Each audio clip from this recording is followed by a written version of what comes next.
Bueno, vamos a empezar porque vamos a aprovechar que estamos en la casi hora de la siesta para no pillaros en el sueño profundo. Gracias por estar aquí, a todos los asistentes a las jornadas de coleccionismo, la quinta edición, ¿vale? Y gracias a Carmen, por supuesto, de ACA, a la Complutense y bueno, a los ponentes que tenemos en esta mesa de lujo, en la que vamos a hablar de mercado del arte, su contexto y sostenibilidad. Vale, yo soy Alba Pérez, voy a coordinar la mesa y a moderarla en un formato que va a ser un poco diferente al de esta mañana, porque vamos a hacer una primera presentación muy breve de cada uno de los ponentes, en los que ellos nos contarán también su experiencia profesional y después abriremos como una especie de debate, ¿vale?, de preguntas o detonantes de temas para que ellos nos cuenten desde su experiencia, ¿vale?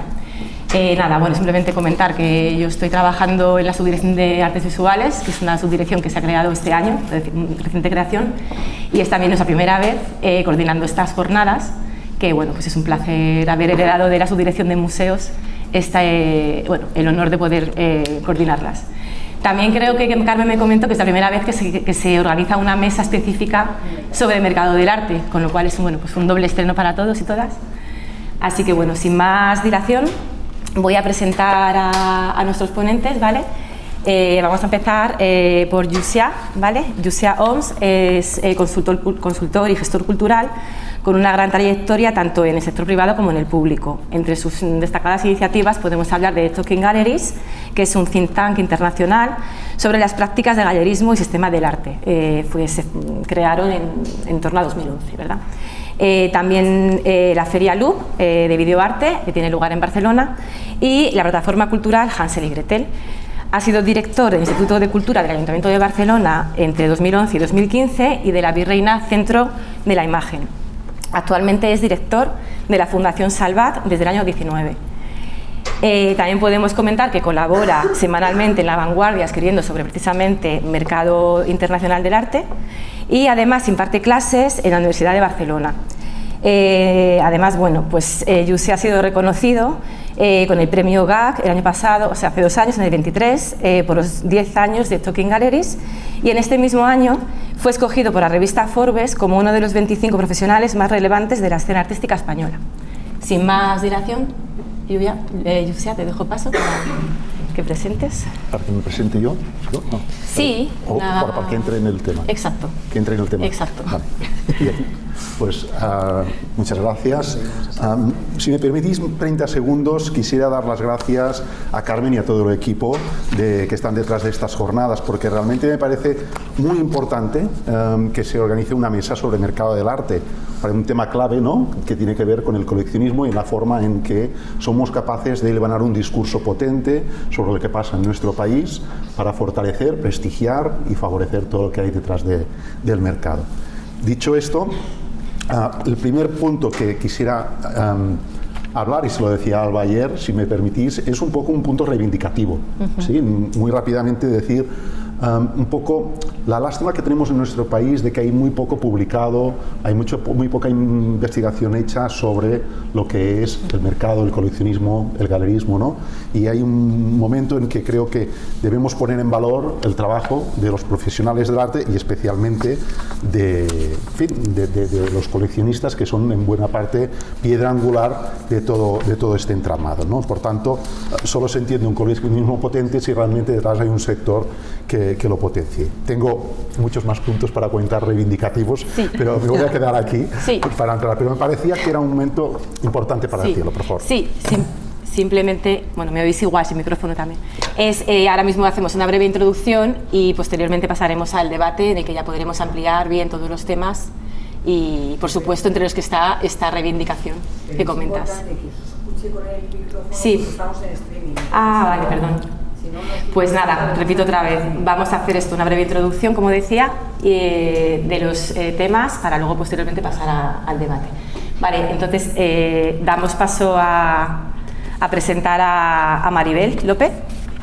Este no era el momento. Vale, que es conocida, conocida por todas las personas vinculadas al contexto del mercado del arte, es profesional de la gestión cultural. formada en Historia del Arte por la Universidad de Barcelona, fue cofundadora y miembro del equipo de Creatures en Barcelona, subdirectora de Galería Strani de la Mota, también en Barcelona, y fundadora y directora de Maribel López Gallery en Berlín entre 2007 y 2010. Cofundadora y miembro del equipo de Office en Berlín, y su vinculación con Arco empezó en el año 2011 como primera comisaria de la sección Opening Jóvenes Galerías. También fue directora comercial y de programas comisariados de Arco Madrid entre 2011 y 2018. Desde 2019, como todos y todas sabemos, es directora de Arco Madrid y Arco Lisboa. Gracias, María. Gracias a ti, Alba. Se oye bien, sí. Bueno, pues sobre todo muchas gracias por invitarme, y como entiendo que vamos a hablar de la idea de sostenibilidad, de coleccionismo, bueno, yo tampoco, eso no quiero extenderme, solo decir unas palabras y decir cómo desde Arco entendemos todo ese trabajo, ¿no? Cómo desde Arco una de nuestras misiones es ampliar el coleccionismo, ampliar, sobre todo diría, el interés por el arte contemporáneo que debe llegar y dar lugar al coleccionismo. Yo creo que lo que hacemos sí, no se oye, ¿verdad? No se oye. Apretó. Aquí. Bueno, no era tan, más o menos ya sabéis lo que he dicho, pero bueno, yo creo que lo que ocurre con arte contemporáneo, y es por donde iré, digamos, en nuestra evolución, lo que ocurre en arte contemporáneo yo creo que es que son muchas paradojas, muchas complejidades que se encuentran, que todos los que trabajamos en arte intentamos desgranar, y que una de las mayores paradojas ante las que nos encontramos es cómo poner al lado la creación artística lo más cerca posible del coleccionismo.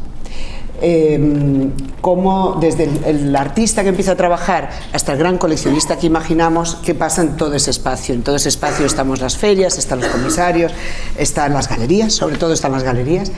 Pero bueno, más por no extenderme, yo sobre todo quiero hablar de la importancia de tener muy presente el arte contemporáneo como una de las principales canales culturales para la mejora de la sociedad, y desde ahí, desde ese camino, es donde yo creo que queremos, que debemos y que llegamos al coleccionismo. Así que bueno, me he ido un poco por las ramas, pero creo que será sobre desarrollarlo mejor después. Sí, es uno de los temas que precisamente luego abordaremos, precisamente el enfoque social, que es fundamental también.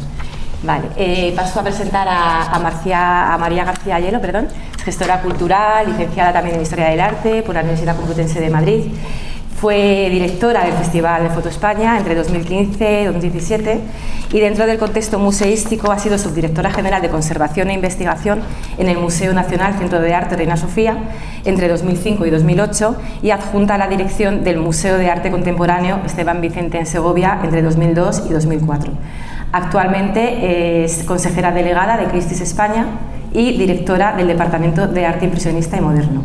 Además, María también tiene trabajos en el campo de la crítica del arte y comisariado, en ABC Cultural, donde colabora también a través de artículos y ensayos, y dentro del comisariado ha trabajado también en proyectos independientes.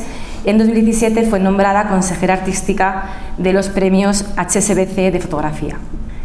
María, te doy la palabra. Gracias. Muchas gracias. No sé si se me oye bien así o... Tienes que ir ahí. Tienes que las dos cosas. Sí, pero igual. Perfecto. Sí. Me sumo a los agradecimientos a la organización, al Ministerio que nos acoge hoy, a Alba por intentar moderarnos, a este grupo variopinto del que formo parte, con el sombrero de mercado secundario. Muchas veces damos por sentado que todo el mundo entiende la diferencia entre mercado primario, que es el que representan los artistas cuando venden ellos directamente, y las galerías, y que ahí, aparte de Maribel y Chema, hay algunos galeristas sentados en la sala. Sería mercado primario, es decir, las piezas que salen directamente desde el estudio del artista o directamente del estudio del artista a galería a las manos del coleccionista. En el caso de las casas de subastas, que Lucía conoce muy bien porque hemos hablado muchas veces sobre nuestro trabajo y publica muchos artículos sobre nuestro trabajo, fundamentalmente lo que dedicamos es al mercado de segunda mano, es decir, aquellos objetos que ya van pasando de mano en mano, de coleccionista en coleccionista. En el caso de Christie's, que es la empresa que yo represento, es una empresa con 250 años de historia, y por traerlo al tema que hoy nos ocupa, siendo una compañía que opera globalmente en 80 países, que celebramos subastas de Hong Kong a Shanghai, a Londres, Nueva York, París, es importante y sobre todo lo ha venido, digamos, ha sido un punto de inflexión muy serio en los últimos 8 o 10 años, cómo nos enfrentamos al reto de la sostenibilidad. Porque nuestra labor, solo por el mero hecho de estar trasladando piezas de un sitio a otro, ya es de por sí, o trasladándonos nosotros mismos de un sitio a otro, ya es de por sí contaminante. Entonces, esto es un asunto sobre el que tenemos conciencia y luego, más adelante, si se da la ocasión, podemos entrar en detalle cómo intentamos lavar nuestra conciencia, limpiar nuestra conciencia con actividades y con iniciativas que sean tangibles y que podamos no solamente impulsar internamente, sino también impulsar externamente para que tanto clientes como colaboradores pues se sumen a nosotros en esta responsabilidad colectiva. Esto sería por mi parte la presentación. Muy bien. Gracias, María. También será uno de los temas que abordemos después, medidas de sostenibilidad ambiental, por supuesto.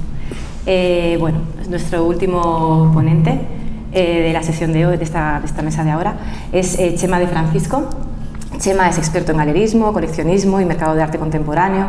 Es licenciado también en Ciencias de la Información por la Universidad Europea de Madrid, con estudios de doctorado en Filología y Literatura Española, Estética, Historia del Arte y Documentación. Actualmente es director de Estampa, Feria Internacional de Arte Contemporáneo, cargo que ocupa desde 2011. Desde 2014 crea y dirige el programa Colecciona para el estímulo del coleccionismo y mecenazgo, que cuenta además con el apoyo de esta casa, del Ministerio de Cultura. Socio fundador de 9915, Asociación de Coleccionistas Privados de Arte Contemporáneo, y desde 2010 también es miembro del Consejo de Cultura de la Comunidad de Madrid. Entre sus publicaciones podemos destacar el estudio Conversaciones con coleccionistas, publicado en 2018, y además ha dirigido el podcast Tangram en el año 2020, que podéis encontrar y escuchar en Spotify. En 2021 ha estrenado además como director dos documentales, Coleccionar, la creación de un mundo propio, y La invención del coleccionismo, arte, mercado y pandemia. Además, ha impartido clases y conferencias en másters como los de la Universidad Complutense de Madrid, Carlos III, Menéndez Pelayo o La Fábrica. En cuanto a su actividad curatorial, podemos mencionar exposiciones y publicaciones como crítico y comisario sobre artistas, arte sonoro, música contemporánea, poesía experimental y colecciones privadas de arte contemporáneo como la colección Himalaya, colección Los Bragales o Archivo La Fuente. Chema, te dejo la palabra. Muchísimas gracias, Alba. Vaya presentación. Lo has hecho todo tú. No te mando más cosas porque si no me sonrojaría, ¿no? El resto de cosas.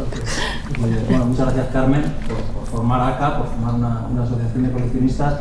Gracias también, Alba, y gracias al Ministerio por formar estas mesas y por impulsar también desde el Ministerio del Mercado del Arte y muy especialmente el coleccionismo, a lo que nos dedicamos intensamente desde la Feria Estampa. Cuando Juan compró la feria, porque la feria la compró Juan Antonio Rodríguez de Orador, que era un coleccionista que yo llevaba en la Galería Estiarte, donde trabajaba muchos años. Entonces una tarde me dice: Chema, tengo que darte una noticia, vamos a hacer una cena en casa, y me dice: pues verás, la noticia es que me he comprado una feria. Así me dicen: no, un coleccionista compra una feria de arte, ¿no?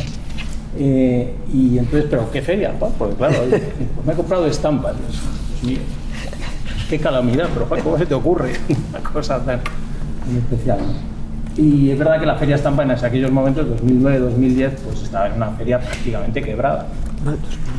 Y nosotros lo que hemos conservado desde entonces han sido dos cosas. Es un poco mi tarjeta, un poco de presentación.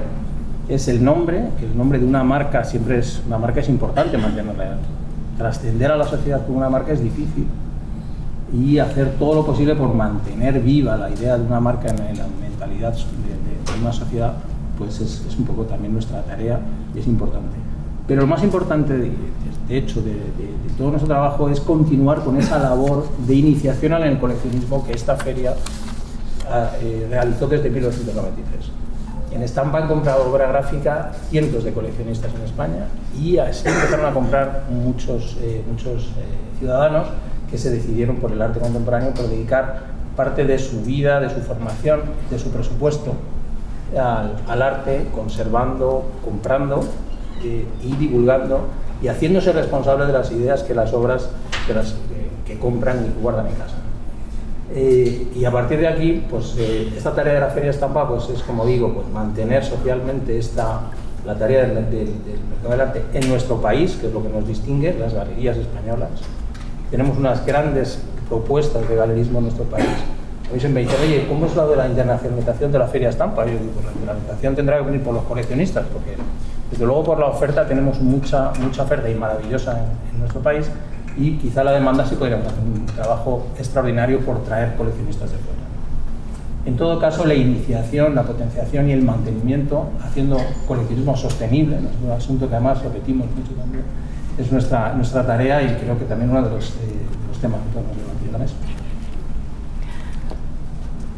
Bueno, por supuesto que debatiremos sobre esa sostenibilidad. De hecho, bueno, tras esta breve presentación de las 4 personas que tenemos pues, el gusto de poder contar con ellas para conversar hoy aquí, vamos a abrir, ¿vale? un debate que vamos a, digamos, a sustentar en 3 preguntas o temas o detonantes, ¿vale? Que yo iré lanzando para que luego las personas que están invitadas pues puedan responder desde sus experiencias y demás. Entonces, bueno, hablaremos en primer lugar sobre nos gustaría que nos dieran una visión, un análisis del contexto actual del mercado del arte español, ¿no? Desde su experiencia, y cómo ven, cómo desde esa experiencia pueden ellos contarnos de manera sucinta. Lo siento, sé que el tiempo que tenemos es muy breve, pero bueno, contarnos vuestra visión.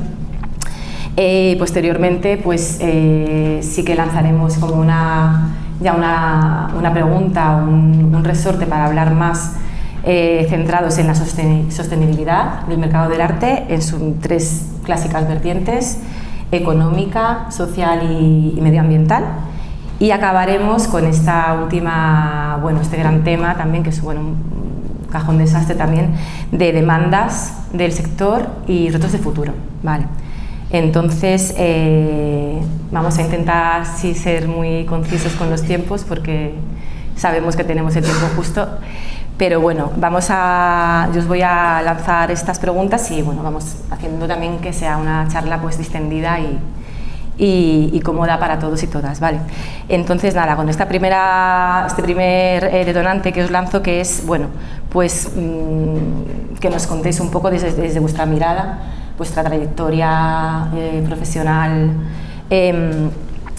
muy diversa, es verdad, que toca, ¿no? Como diferentes sectores, también como decíais, arte, desde el campo de la feria, desde las casas de subastas, son trayectorias como también muy heterogéneas que los podéis como enriquecer y contar, cómo veis desde vuestra experiencia este contexto actual del mercado del arte, sobre todo desde crisis como la de 2008 y sobre todo la reciente crisis de la pandemia en 2020. Sí, Lucia. Vamos por ¿Qué hacía? Sí.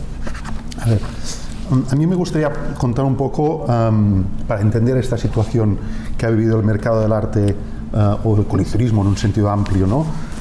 En España, entender un poco de dónde venimos, ¿no? En ese sentido soy partidario de entender que la transición democrática tuvo un auge absolutamente desconocido en la historia anterior de este país, ¿no?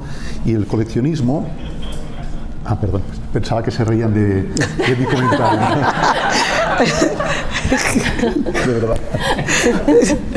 No sé qué he dicho, pero parece que irónicamente sí. Estábamos con el coleccionismo, ¿no? De arte en España, que debe conectarse también, a mi modo de ver, con el complicado y discutido proceso de normalización de lo que es el arte moderno y contemporáneo en nuestro país, ¿no? De alguna forma, ni el Estado ni lo que sería la llamada sociedad civil llegaron a responsabilizarse de una misión en los años previos a la entrada de la democracia que hicieran que tuviéramos hoy, o que tengamos hoy, un coleccionismo potente en nuestro país, ¿no? Y por tanto, esa diferencia que hay entre el coleccionismo español y el coleccionismo europeo tiene mucho que ver con lo que pasó en los últimos años. Hay una serie de puntos que yo los he enumerado, que los números, si os parece, pero que luego, si queréis, entramos, que tiene que ver con la precariedad que tiene este sector nuestro, este coleccionismo y el mercado del arte en su conjunto, una cierta opacidad. Es un mercado que es muy discontinuo, ¿no? Que va un poco con los flujos de la economía, y por tanto creo que es un elemento que le falta esa consistencia que debería tener un mercado como esto.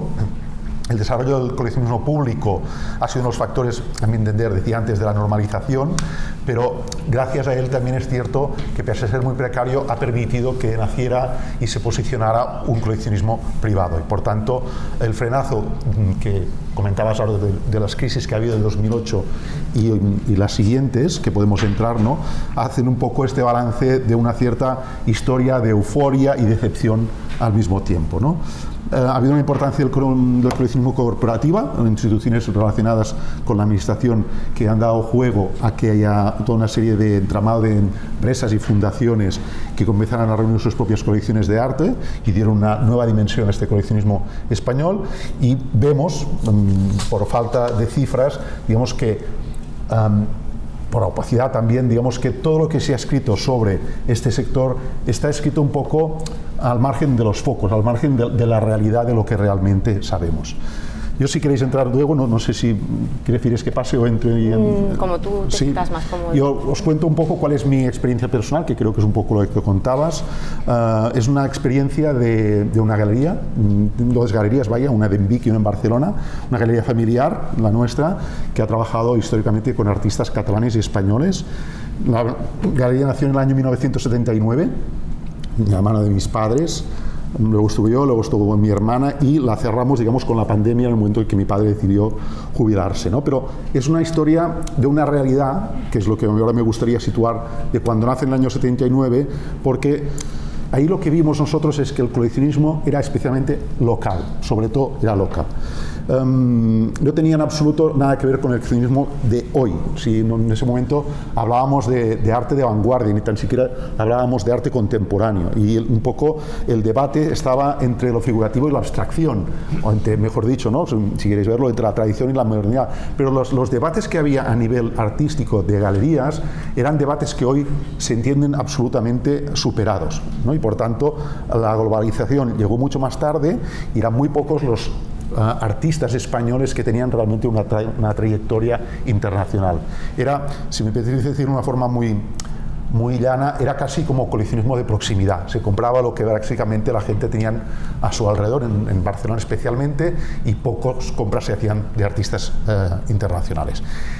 A veces nos preguntan quién eran los coleccionistas de aquella época. Bien, pues son unos pocos nombres con muy pocas trayectorias internacionales que habían participado, digamos, de un entramado de una cierta aristocracia, burguesía, digamos, que les venía heredado, ¿no? Y salía siempre como emblemático el barrio del Thyssen, ¿no? Era como el elemento clave de un tipo de coleccionismo. Pero en realidad en las galerías de Barcelona y de Vic, quien compraba era el notario, era el dentista, era el médico, eran las personas, digamos, que eran profesionales liberales, que tenían cierta sensibilidad con lo artístico y que de alguna forma lo que hacían era dedicar una parte de sus rentas a comprar arte de artistas que básicamente conocían.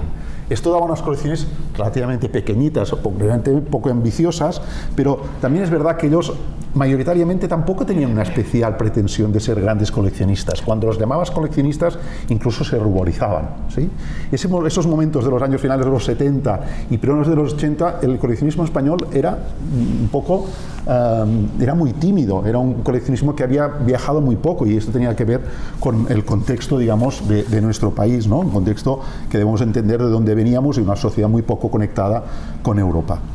A partir de ahí, si queréis, luego entramos un poco en lo que supusieron las crisis, que yo creo que marcaron un poco lo que serían los ciclos dentro de este coleccionismo contemporáneo del que podemos hablar, ¿no? De estos años 80 que vivían muy en relación a lo que pasó en Nueva York, con un tipo de coleccionismo muy ligado a la inversionista, muy ligado al dinero.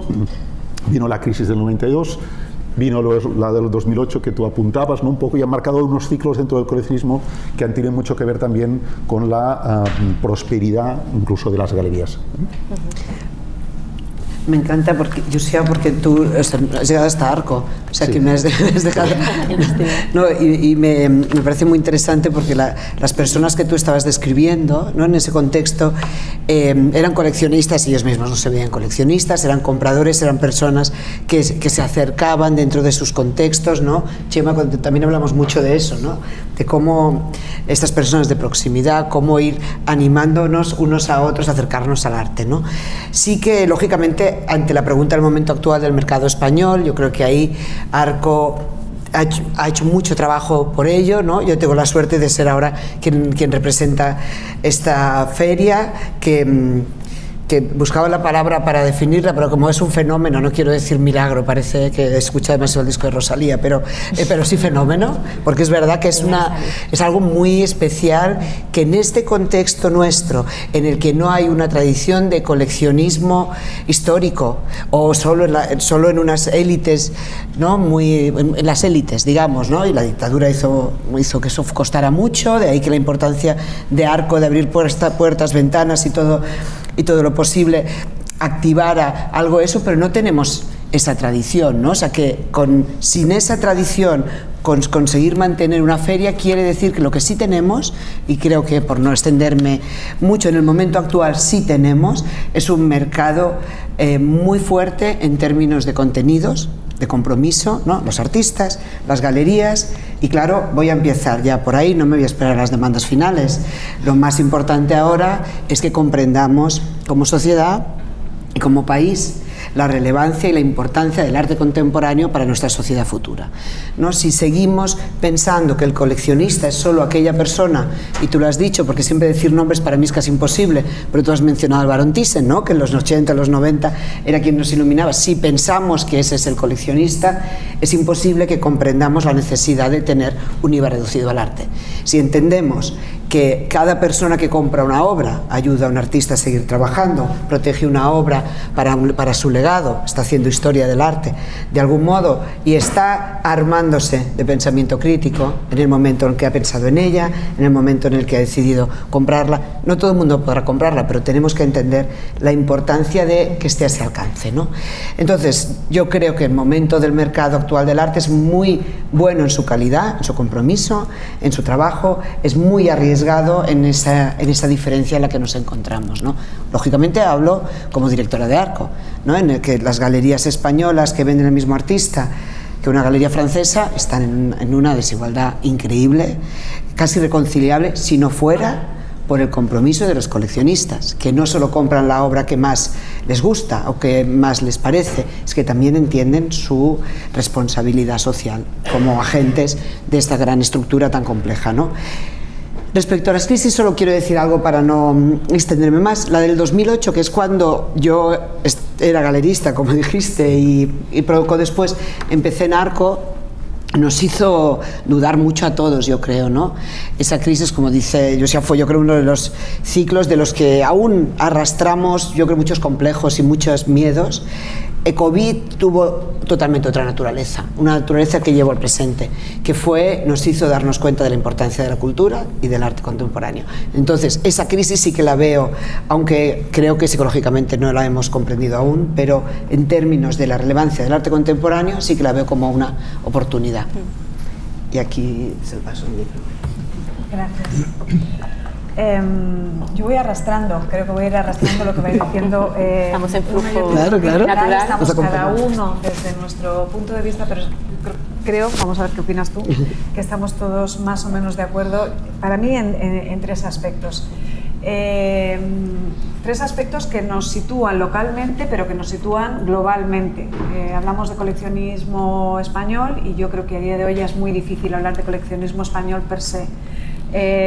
Los tres desafíos que nosotros percibimos es, uno, el cambio generacional, que comentaba Lucía y que tú has seguido. O sea, no es lo mismo el coleccionista que actualmente tiene 80 o 85 años, no le interesan las mismas cosas, no actúa de la misma manera, no se aproxima a la obra de arte de la misma manera, no interactúa con los distintos actores de la misma manera. Hace 40 años había una metodología, actualmente es una metodología totalmente distinta. lo cual nos lleva a cuestionarnos si existe algo así como el coleccionismo español. Yo, a lo mejor no estáis de acuerdo conmigo, pero yo cada vez lo dudo más y de hecho no lo entendemos así. Y esto es hay un flujo humano y mental cada vez mayor. Ya no es solamente que el coleccionista español no adquiera solamente obras en España, solamente obras de artistas españoles. Yo recuerdo una anécdota de un compañero ya muy mayor que decía que hace 30 años llegaba a una casa, venía de visita a Madrid, y todas las casas tenían exactamente el mismo tipo de colecciones. Esto ya no ocurre. Y además va a ocurrir cada vez menos, porque cada vez España está recibiendo más coleccionistas extranjeros que van importando sus propias maneras de coleccionar. Entonces hay un cambio generacional importante, pero también hay un cambio casi como de ubicación geográfica en la cabeza de los coleccionistas. Y esto lleva a, sin ánimo de buscar la reivindicación, pero sí desde luego de intentar abrir el diálogo a las dificultades para competir en el mejor de los sentidos posibles, para competir desde España precisamente en este contexto internacional, en algo que evidentemente importa mucho, nos consta yo creo que a todos, al propio Ministerio de Cultura. No somos competitivos ni como coleccionistas ni como agentes del mercado del arte a la hora de no solamente vender. Tenemos como decía Maribel, así muy bajito, pero yo, teniendo un IVA sobre las obras de arte que no puede competir con el IVA en otros países, y también, por supuesto, en lo que se refiere a la importación de obras de arte. El IVA de importación en España es muchísimo más elevado que en nuestros países vecinos. Esto nos sitúa a todos, tanto los actores como a los coleccionistas residentes en España, en una situación de desventaja respecto a otros, digamos, compañeros, ¿no? Otros colegas dentro de este barco en el que estamos.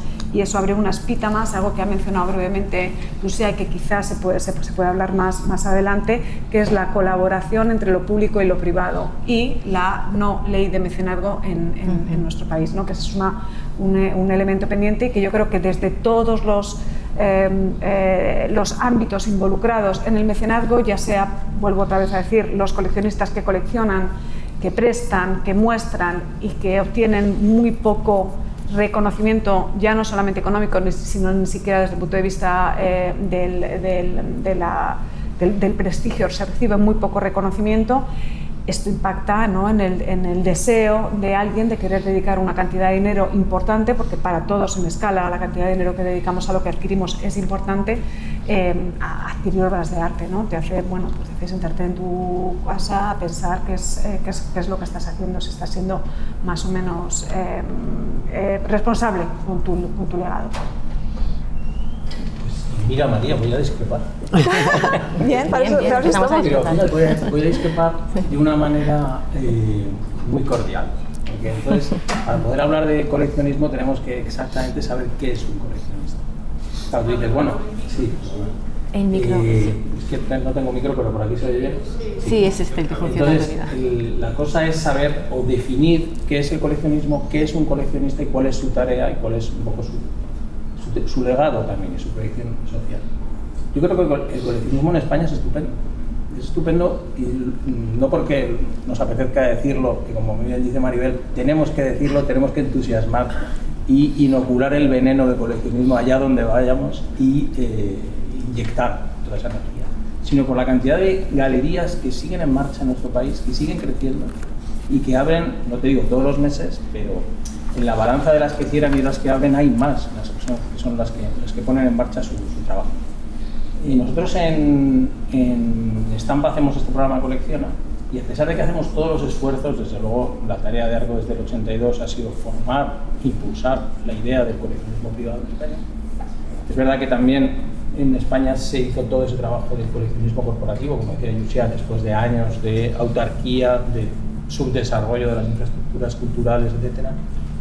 Y que llegada la crisis financiera, que empezó en el 7-8 en Estados Unidos, aquí en España llegó el 12, después me acuerdo de abril del 2012, cuando la quiebra de Bankia, recuerdo los compradores de Arco devolvían directamente las obras. O sea, abril del 12 fue una cosa verdaderamente brutal.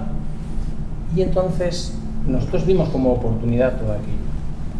Una de las primeras cosas que hicimos, un grupo casi espontáneo de coleccionistas, fue hacer 9915, la primera asociación de coleccionistas privados de España. Te aseguro que en ese momento no se entendió muy bien, sobre todo las galerías veían como algo extraño, o sea, tener organizado al cliente es una cosa problemática, ¿no? Y lo vimos como oportunidad para trasladar realmente la responsabilidad de la compra al privado. Y cuando decía María que no estoy muy de acuerdo con esto es porque tenemos que definir bien qué es un coleccionista. En los periódicos, en los titulares, cuando se habla de arte contemporáneo y de mercado, en las secciones de cultura, digamos ya en las portadas, es que no creo que llegue nunca, se habla siempre de récords, de subastas en grandes cifras y de operaciones internacionales mastodónticas, etcétera, etcétera. Calculando aproximadamente en el mercado global, lo que supone esas cifras y esa actividad es un porcentaje pequeño. Podemos decir, imagínate, pues a poner números, por entendernos un poco y debatir, que todo ese mercado internacional de gran altura, compras por encima del medio millón, de los 200.000, lo que vamos a poner, sea un 20% de todo el mercado global del mercado del arte. Tenemos el mercado del arte, las galerías que llevan artistas y venden a coleccionistas y trabajan con museos, con comisiones, etc. Un 20% por ahí arriba. El 80% restante son pequeños coleccionistas. Yo digo pequeños, pero claro, comprarte una obra de 8.000 euros, una pintura de 12.000 o incluso de 2.000 euros, yo no lo veo una cosa tan pequeña. Claro, no es una cuestión de escala. Claro. De momento no he entendido en qué discrepamos. Entonces, a ver si llegas. Y aquí llego, ¿no? Un coleccionista es no lo que nos dicen los medios de comunicación, o también, pero muchas más cosas. De manera que si solo nos fijamos, si en España decimos no hay coleccionismo fuerte, no hay coleccionismo fuerte por ahí arriba. En España hay mucha gente que tiene mucho dinero y compra muchas piezas en este sentido, pero no las compran las galerías españolas, porque las galerías españolas, en general, si uno entra a una galería y mira la lista de precios, casi nunca superan los 1.000 euros en todas las exposiciones. Estos coleccionistas compran en Basilea o compran en galerías internacionales, y además con una intención, pues, por supuesto, con la mejor intención como coleccionistas, pero con una gran intención también financiera, porque son grandes desembolsos y son grandes operaciones que necesitan respaldos y sobre una cierta seguridad. El 80% restante es lo que nosotros llamamos el coleccionismo real. Esto lo decía José al momento, la realidad del coleccionismo, la realidad de las cosas, de las galerías que abren el cierre todas las mañanas, los martes, donde no llegan los coleccionistas internacionales, sino que llegan los coleccionistas, los compradores, los clientes, vamos a decir así rápidamente. Entonces, te diría que en España tenemos un buen coleccionismo, un coleccionismo para trabajar por lo menos, porque ya sabemos que en nuestra profesión el éxito no existe, el éxito es seguir trabajando. Tenemos un coleccionismo para trabajar, para mantener un coleccionismo que nos motiva todas las mañanas, que salimos, venga, adelante, a ver con qué me encuentro hoy, ¿no? Y eso es un coleccionismo muy importante que mantiene nuestras industrias culturales y nuestras galerías. Es verdad que con compras, pues efectivamente, que no son de titular. Decía Salva una cosa, y a mí esto me parece lo esencial, que podríamos hablar de 4 facetas del mercado. Es la faceta social, la faceta económica, la faceta medioambiental, que es importantísima, pero quizá nos dejamos un poco siempre la faceta cultural. Y esto es esencial, y más estamos en un ministerio que se encarga de estos asuntos. ¿Por qué? Porque realmente la actividad como coleccionista hoy en día, tal y como la deberíamos entender a fondo, es una actividad cultural, es una actividad que tiene retornos más allá de los financieros. Puedo tener suerte y de 20 años comprando puede ocurrir que compré un Gunther Fork estupendo hace 15 años y oye, qué bien me ha ido, ¿no? Pero esto, bueno, tuve esa suerte, pero el resto preguntan los coleccionistas habituales y prefieren no tocar el tema, porque además, bueno, a nadie le interesa decir, bueno, compré durante mucho tiempo y la verdad es que no he ganado dinero. Yo, en fin, cuento esta anécdota de un señor que me dice, oye, Chema, llevo 10 años comprando y no gano dinero, dime cuál es el secreto de esto.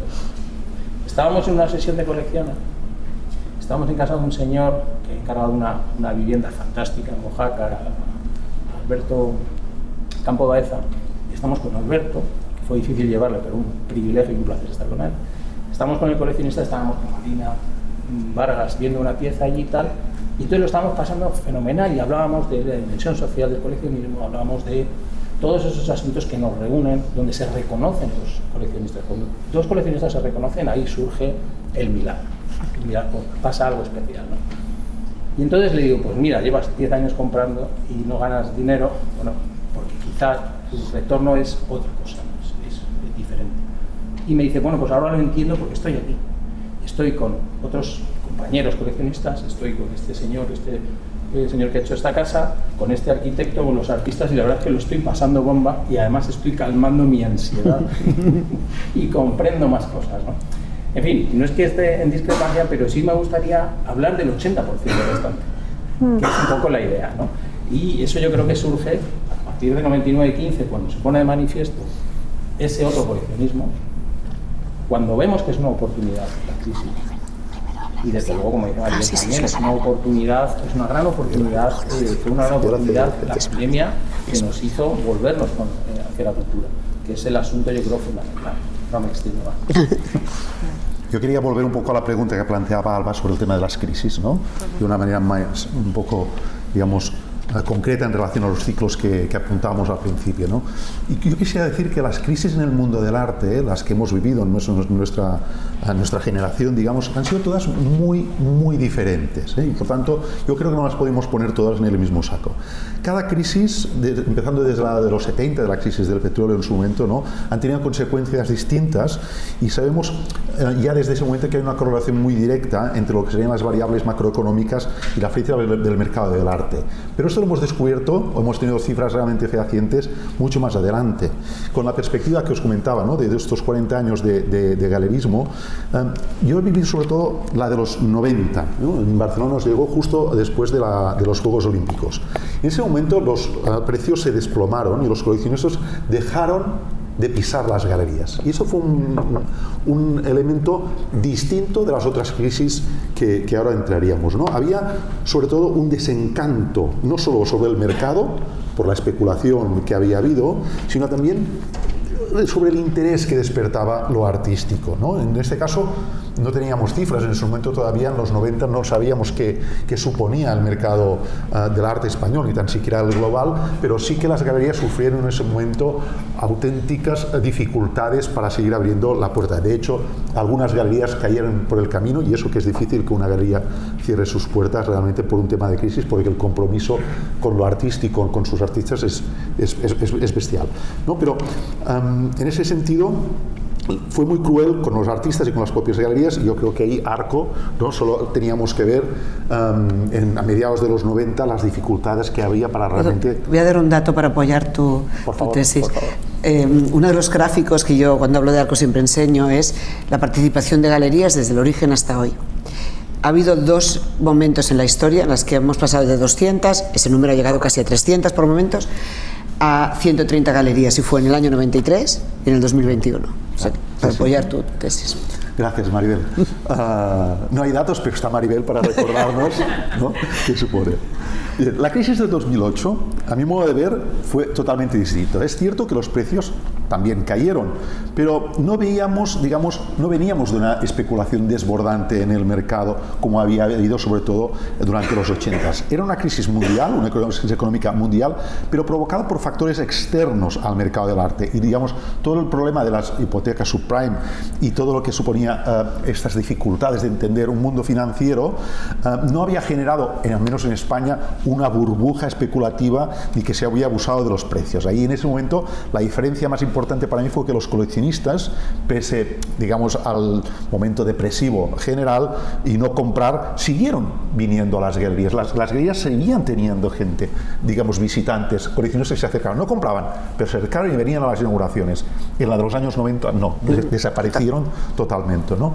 Y aquí sí que tenemos cifras. El mercado sufrió enormemente, como sufrieron todos los sectores, pero cuando vemos gráficos de lo que sucedió, veíamos que a nivel global el mercado del arte, que se cifra según Claire McAndrew en los 66.000 millones de dólares en el año 2007, y en el 2008 pasó a 40, ¿no? De alguna forma hubo una bajada estrepitosa del mercado. En España, por las cifras que tenemos también de Claire McAndrew, pasó de 479 millones en el año 2007 a 384 y 271 en el 2009. Estamos hablando de bajadas del 30 y el 40%, que eso significa que algunas galerías resistieron bien, pero algunas prácticamente desaparecieron.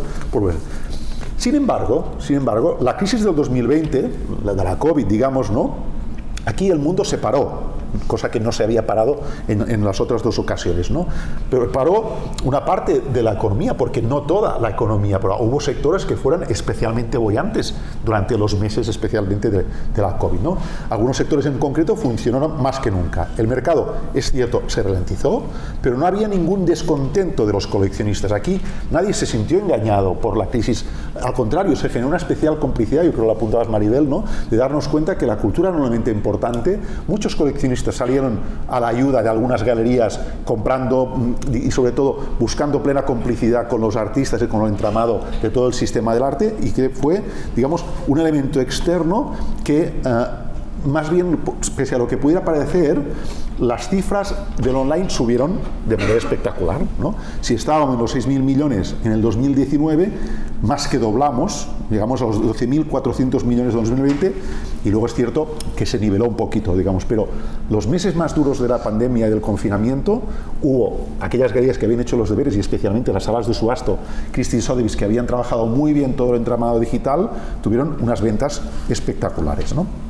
Por tanto, pese a lo paradójico que pudiera parecer, algunas galerías ganaron más dinero que otros años, porque no tenían los gastos de las ferias, y por tanto todo lo que hacían era prácticamente caja. Es cierto que esto hubiera sido la muerte si en los siguientes años hubieran dejado de acudir a las ferias con ese modelo, ¿no? Pero sí que es significativo, a mi modo de ver, que la pandemia no generó un descontento ni en el mercado ni en los coleccionistas, sino más bien al contrario. Por tanto, me parece muy interesante ver estos tres ciclos que apunto en relación a las crisis puntuales, porque las consecuencias que tuvieron fueron muy distintas, pese a la bajada de las facturaciones globales, tanto a nivel internacional como a nivel español, ¿no? Pero las consecuencias con el entramado coleccionista fueron muy distinto, ¿no?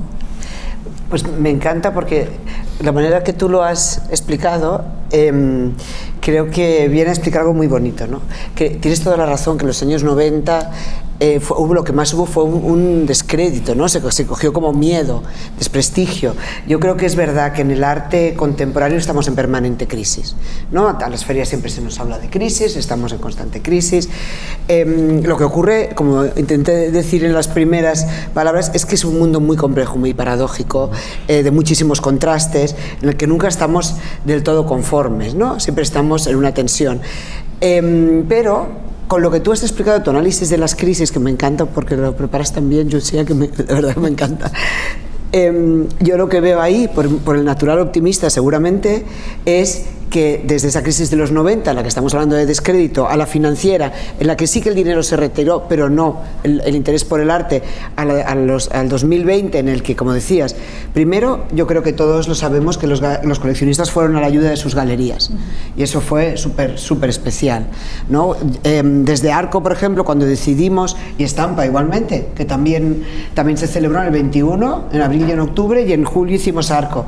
Bueno, yo ahí tuvimos, y seguro Chema también, todo tipo de conversaciones, desde los que pensaban que éramos los salvadores hasta los que nos decían que estábamos completamente locos. Bueno, pero si lo hicimos fue porque teníamos la confianza en que era importante dar ese empujón, esa ayuda, en dar esa oportunidad, a lo que los coleccionistas respondieron. En este caso también, ¿no? Desde IFEMA también se ayuda mucho a las galerías. En esa concatenación que tú has explicado, yo lo que veo es más interés cada vez en el arte contemporáneo, y eso es la parte en la que digo, eso me llena de esperanza, ¿no? Cómo la importancia del arte contemporáneo, pese a la manera en la que se habla de él y permitimos que se hable de él, que eso es algo que a mí me obsesiona, ¿no? Yo cada vez que llega Arco y alguien me pregunta, y lo entiendo, y ahora ya preparo la respuesta, ¿cuál es la novedad y dónde está la obra polémica? A mí me molesta, ¿no? Porque yo creo que lo que hacemos en el arte contemporáneo es trabajar con mucha seriedad, trabajar a fuego lento, creer en los artistas, creer en su trabajo. Entonces, eso, pese a como muchas veces nos estamos acercando, y ahí sí que quizá mi optimismo se tuerce un poco, cada vez diría un poquito más, ¿no? Tenemos que tener mucho cuidado con no confundir la complejidad, la riqueza, las ideas del arte contemporáneo con el marketing, con la comunicación, son dos cosas que deberían estar bastante alejadas, pero sí creo que el interés hacia el arte se va solidificando. Y ahí es donde tenemos un lugar de trabajo para mí positivo. Sí que es verdad que las generaciones están cambiando, pero también yo creo que no debemos bajar nuestro discurso jamás para acercarlo a personas que hoy en día, por cómo han nacido, tienen unas velocidades a lo mejor de aproximación a las ideas, ¿no? Yo creo que lo que aportamos desde el arte es reflexión, igual que desde la cultura contemporánea en cualquiera de sus fases, de sus capas, el teatro, la literatura, y que eso es lo que tenemos que ofrecer a las generaciones futuras. Cómo ayudarles a que se acerquen con calma, con tiempo y de otras maneras, pues eso es lo que veo más difícil y uno de nuestros trabajos para poder seguir diciendo crisis y seguir funcionando en ella, ¿no? Y ya por fin, porque no quería cortarte, Chema, yo creo que el coleccionismo español, que sí es importante, también es muy plural. Y también compra obras de muchos millones y también compran fuera y también las galerías venden fuera, no solo dentro, con los esfuerzos que hacen enormes para ir a ferias en el mundo, para estar en una inauguración de un artista suyo en Nueva York. Entonces yo ahí también diría que sí que hay un coleccionismo, no definiría español, yo estoy de acuerdo contigo, definiría personas que compran arte porque está en su locura, y unas tienen tantas que llamamos coleccionistas y otras tienen aún menos, y no, pero es todas esas personas y sus locuras son lo que nos mantienen, ¿no? Bueno, en fin, eso, crisis. ¿Quieres para alusiones? Para alusiones. Yo es que creo que no hemos discrepado, vuelvo a ti, a lo mejor no me he expresado yo bien. Creo, y hilando con lo que comentabas del cambio generacional, yo soy muy optimista. Creo que las generaciones nuevas de coleccionistas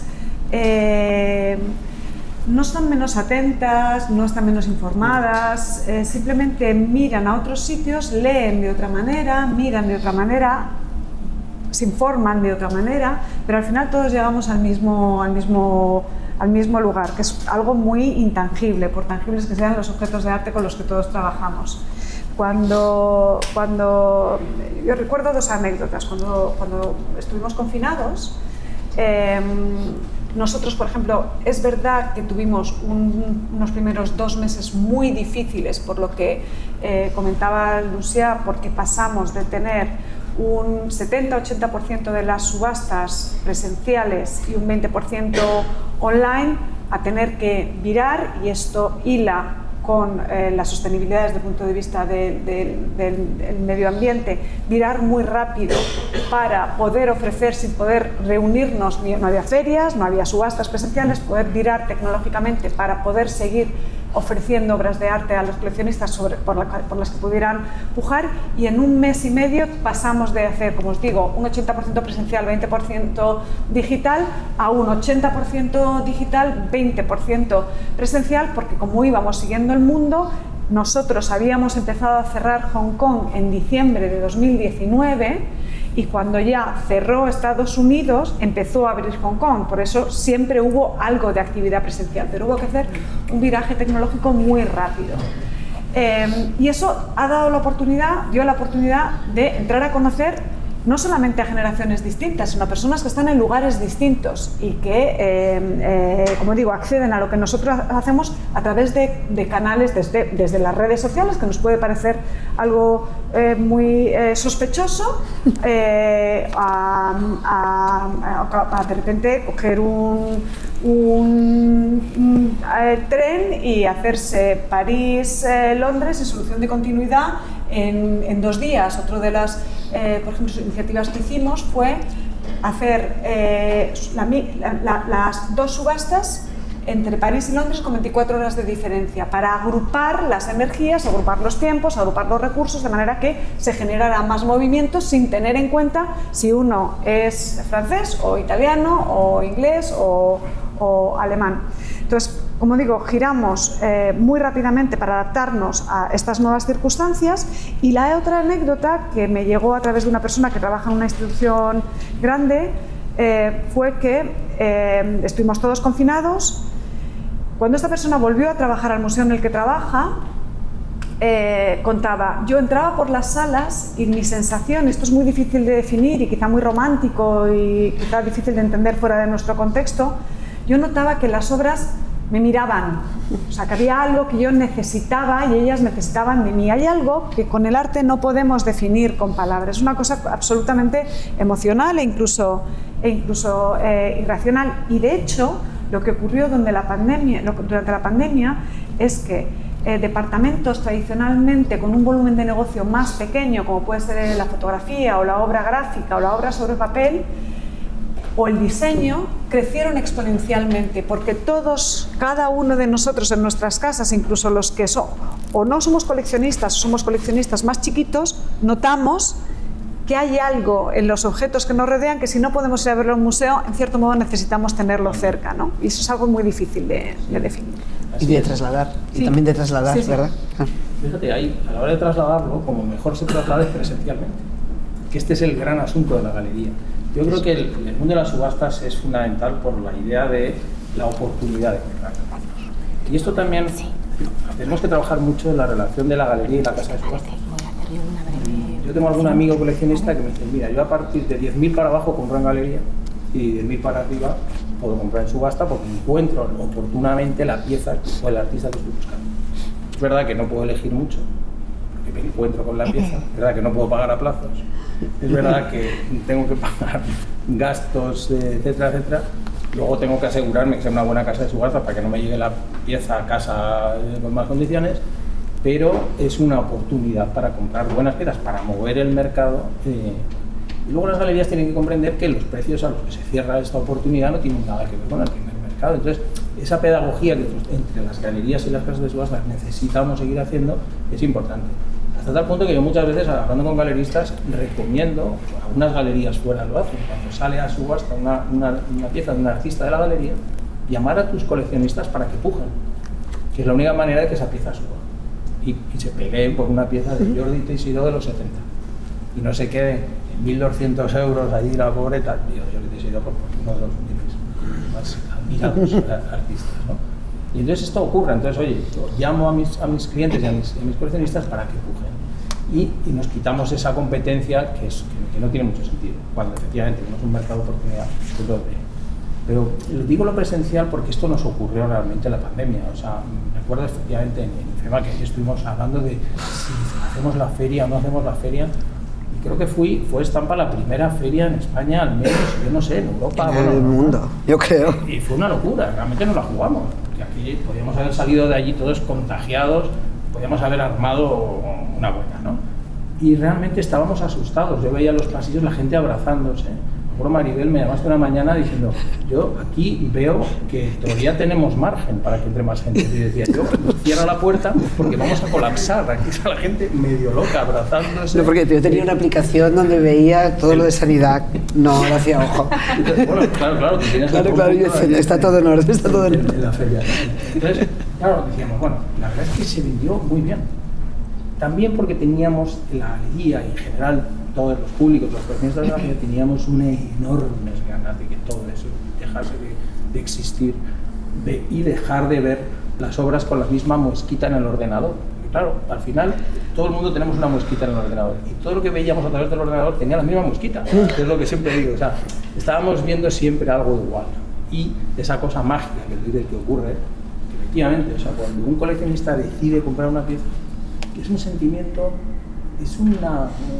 ocurre algo muy parecido a cuando un artista decide que la obra ya es. Son sentimientos que se parecen mucho. Un artista decide, esto es la obra, aquí termino, decido que es obra, se parece mucho a esta cosa medio loca, mágica y un poco absurda que es me la quedo, ¿no? El me la quedo, que es esta palabra absolutamente maravillosa que uno escucha, ¿no? Y que produce rápidamente el punto rojo, que es un milagro, es el milagro del punto rojo, efectivamente. Entonces, ahí, cuando le producen todo eso, entonces hay algo que ocurre, entonces, que hace que el mundo siga girando. Y esta es la gran cosa, ¿no? Pero como digo, nosotros, por mucho que seamos muy entusiastas y queramos que efectivamente las cosas son, la galería sigue siendo el sitio donde se crea el coleccionismo. La invención del coleccionismo ocurre en la galería de arte.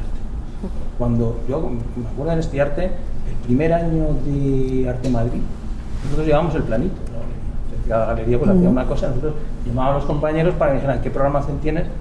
Éramos 20 galerías en Madrid. Eran muy pocas galerías. Estamos hablando de principio de los 2000. 98, 99, 2001. Así. Y ahora tú ves la asociación de galerías, no solo de Madrid, de Valencia, de Barcelona, de Palma, de Gijón. En Asturias hay un montón de galerías. ¿Cómo es posible que en Asturias, de Gijón y Oviedo, haya tantas galerías de arte que están muy bien? ¿Por qué? Porque son ellas las que se inventan el coleccionismo. Los coleccionistas los convencen de sus círculos sociales, de la universidad, del club, de la urbanización, de las vacaciones. Abren una galería, lleva una serie de artistas y te convenzco a toda costa para que te compres la pieza y mantenerte en el coleccionismo. Haciendo coleccionismo sostenible, ¿qué es esto? No generar expectativas financieras, sino iniciar y ayudar y auspiciar las expectativas, los retornos culturales, sociales y personales. Y bueno, ahí está un poco todo ese entramado que yo creo que nuestro país ha crecido mucho y crecido creciendo. Si me permites, Chema, por esta primera pregunta, que desde luego, bueno, muy No, está hablando yo por ti. Esta primera pregunta, que es verdad que encierra ya la respuesta al resto de cuestiones planteadas, tanto a nivel de sostenibilidad como a nivel de retos y a futuro y demás, pero por centrar también un poco más el debate de temas que ya habéis apuntado, por supuesto, y lanzaros la pregunta directa de cómo se sostiene en esta crisis permanente que comentaba Maribel, en la que vivimos todos los que estamos vinculados al mundo de la cultura, tanto desde lo público como desde lo privado, cómo convertir este modelo en algo sostenible en el tiempo.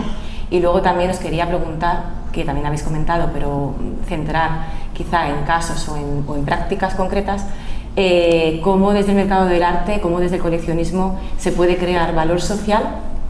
También has apuntado tú en tu primera intervención de qué manera, y también Chema, no solo efectivamente traspasar el contexto económico o mercantil que puede tener, ¿no? en una primera nivel o capa, cómo trascender y aportar valor social y, por supuesto, también en este contexto de crisis climática, cómo, también comentaba María, no caer en estas paradojas, ¿no? del greenwashing o de estos a veces lavados de cara que hacemos, pero que también es importante que se hagan, porque si no, efectivamente, si no hay una conciencia primera, es verdad que las dinámicas son tan locas, ¿no? como comentabas también tú, ¿no?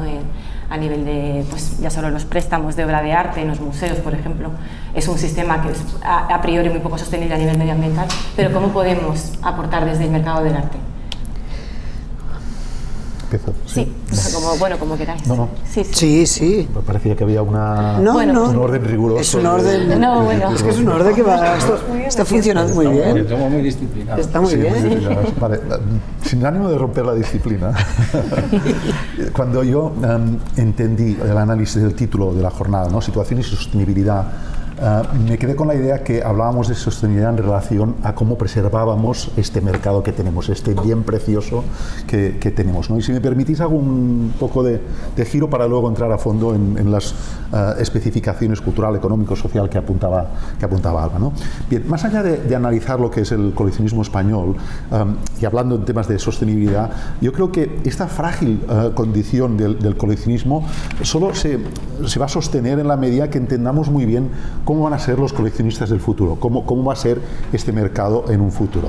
Porque tenemos cierta sensación, los que nos dedicamos a analizar lo que es el mercado del arte, que la actual situación de enfriamiento que estamos sufriendo va un poco más allá de estar en un ciclo bajista, digamos, ¿no? A mi modo de ver, es más un tema estructural que temporal. Y por tanto aquí coincido con mi amigo Tim Snyder de Art Newspaper, que publica regularmente en el New York Times sobre temas de arte o de mercado del arte, en que estamos en un impasse ahora mismo provocado por lo que sería este cambio generacional que apuntaba de los coleccionistas, ¿no?